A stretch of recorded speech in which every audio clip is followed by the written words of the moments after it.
बनारस कोठी मामले में कथित रूप से ग्रीन बेल्ट में होने के कारण कोठी को ढहाया गया है। मैंने मौके पर देखा, कुछ लोगों ने नाम नहीं बताने की शर्त पे मुझे तथ्य बताए। मैंने यहाँ के स्थल का निरीक्षण किया, तमाम और होटल देखे और 3-4 बातें पूरी तरह प्रमाणित हो रही हैं। वीडियो में किसी उच्च पद पे हैं और उनके द्वारा 2 करोड़ रुपए मांगे जाने की बात बताई गई है। उस रुपए को न देने के कारण यह घटना किया गया बताया गया है। सो घूम के पैसे की वसूली कर रहे हैं वीडियो की ओर से। यह पूरा प्रकरण अत्यंत गंभीर है।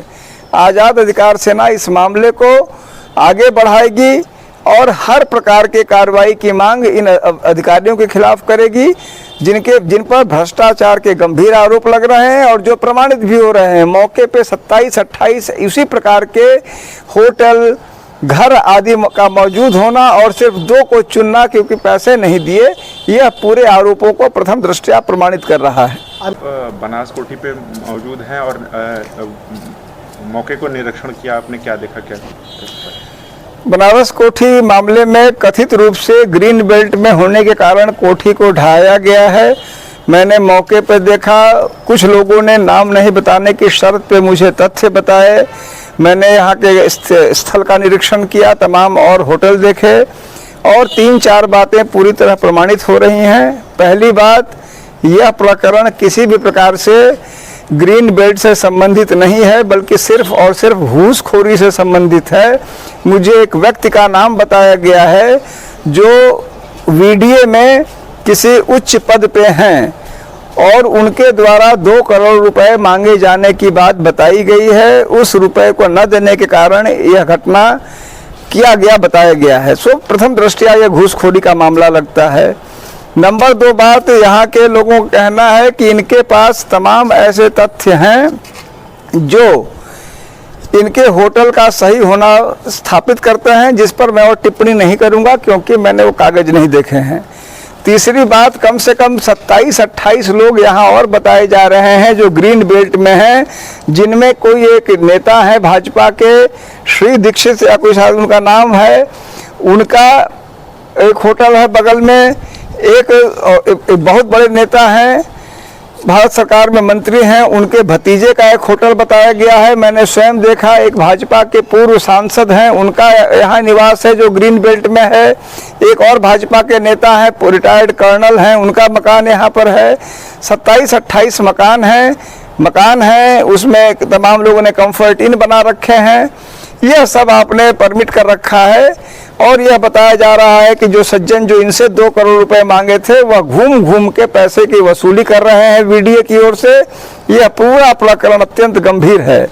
आज़ाद अधिकार सेना इस मामले को आगे बढ़ाएगी और हर प्रकार के कार्रवाई की मांग इन अधिकारियों के खिलाफ करेगी जिन पर भ्रष्टाचार के गंभीर आरोप लग रहे हैं और जो प्रमाणित भी हो रहे हैं। मौके पे 27-28 इसी प्रकार के होटल, घर आदि का मौजूद होना और सिर्फ 2 को चुनना क्योंकि पैसे नहीं दिए, यह पूरे आरोपों को प्रथम दृष्टया प्रमाणित कर रहा है। अमिताभ जी, यहाँ पे जिस तरह से फारूक जी ने आरोप लगाया, जो भी इस बनारस कोठी के मालिक रहे, उन्होंने आरोप लगाया कि यहाँ पे जितने भी अवैध होटल हैं, उनका छोड़कर सिर्फ हमारे पर ही जो है कि बुलडोजर की कार्रवाई की गई है। वीडियो जो है कि इच्छुक रहा हमारे पर ही कार्रवाई करने के लिए। इस पर क्या कहना चाहेंगे आप? देखिए, मैं सीधी बात यह जानता हूं कि यह जो भी कार्रवाई हुई है केवल भ्रष्टाचार से प्रेरित होकर हुई है और जो भाजपा नेता का नाम बताया गया है, जो वीडियो में शायद उच्च पदाधिकारी भी हैं, जिनके बारे में कहा गया है कि 2 करोड़ रुपए मांगे हैं। यह भी कहा गया है कि उनके द्वारा इस प्रकार से तमाम और होटलों से मांग की जा रही है। यह साफ दिख रहा है कि मौके पे एक बड़ी संख्या में और जो कोठियाँ हैं, होटल्स हैं, रेस्टोरेंट हैं, इंस हैं, वह सब यथावत पड़े हैं। कुछ मैंने स्वयं जाके मौके पे देखा, बिल्कुल नदी के तलछट में जिनके जो बने हुए हैं, बिल्कुल नदी में घुसे हुए हैं। उनको आपने कुछ नहीं किया और इसको ग्रीन बेल्ट के नाम पे तोड़ा।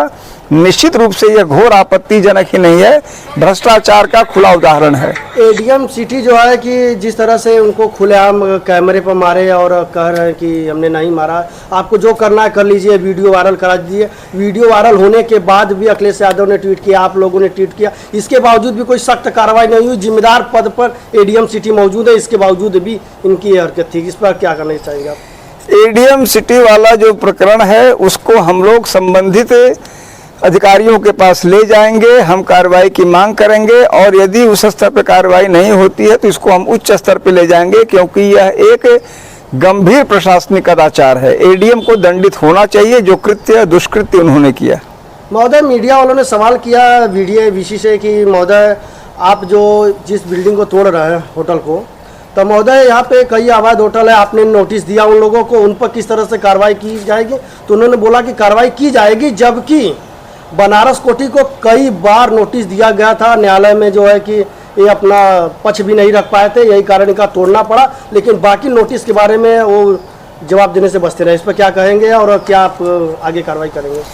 27 या 28 होटल, कोठियाँ, इंस आदि का यहाँ उपस्थित रहना, उनका बाल बांका ना होना, उनमें कईयों का बिल्कुल नदी में घुसे हुए होना, तलछट में होना, चुनिंदा रूप से 2 लोगों के खिलाफ कार्रवाई करना, उन पर जिनके लोगों द्वारा 2 करोड़ रुपए घूस मांगे जाने के आरोप हैं, प्रथम दृष्टया इन समस्त आरोपों को प्रमाणित और स्थापित करता दिखता है कि वीडियो में घोर भ्रष्टाचार है और मात्र भ्रष्टाचार के कारण वो 27 छोड़े गए हैं और इन दोनों को पैसा नहीं देने पर तोड़ा गया है। वीसी ने कहा कि G+2 का नक्शा पास था और यहाँ पे G+5 बनाए, 4 बनाए, इसके एवज में कार्रवाई की जा रही है और संबंधित जितने भी इस तरह के होटल पाए जाएंगे सब पर कार्रवाई की जाएगी। मैं उस दिन का इंतजार करूंगा जब इन 27 पर कार्रवाई कर देंगे, उसके बाद उन्हें बोलने का हक मिल जाएगा। अगला कदम आप लोग का क्या होगा? इस प्रकरण को हम न्यायालय ले जाएंगे, लोकायुक्त के यहाँ ले जाएंगे। यह भ्रष्टाचार का एक खुला और ज्वलंत उदाहरण है।